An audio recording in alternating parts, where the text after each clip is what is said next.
Hi guys!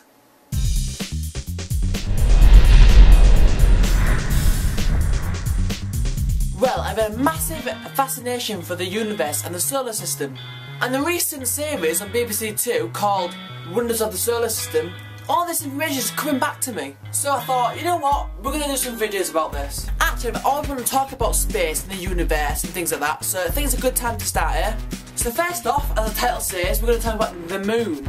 Now for the first episode of this little mini-series, we want to go so far ahead of ourselves. We'll stick with somewhere close to home. The moon is roughly translated as lunar in Roman. A few facts for you. The distance between Earth and the moon is here.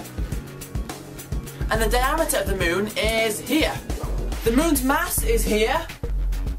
The reason why mass in kilograms is different is because kilograms is based on the gravity and mass is actually how much it weighs everywhere. So on the Earth, if I weigh 60 kilograms, because there's less gravity on the moon, I weigh less kilograms.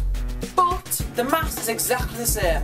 Something people don't know a lot about the moon is that the moon also rotates. A lot of people talk about how the moon, we only see one side of the moon, and the other side, the dark side, we never see. So people automatically assume that the moon doesn't rotate, but by complete chance, the moon rotates the same speed as we go around.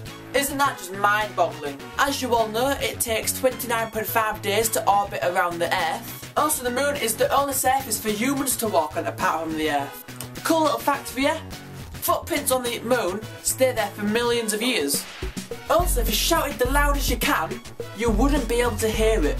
Because there's no atmosphere like in the Earth. The first manned landing on the moon was 20th of July 1969. Here's a few clips behind me of what it was like. People actually watched it live on TV.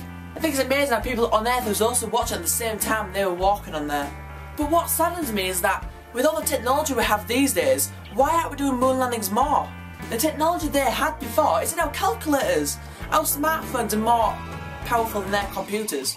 So why aren't we doing it?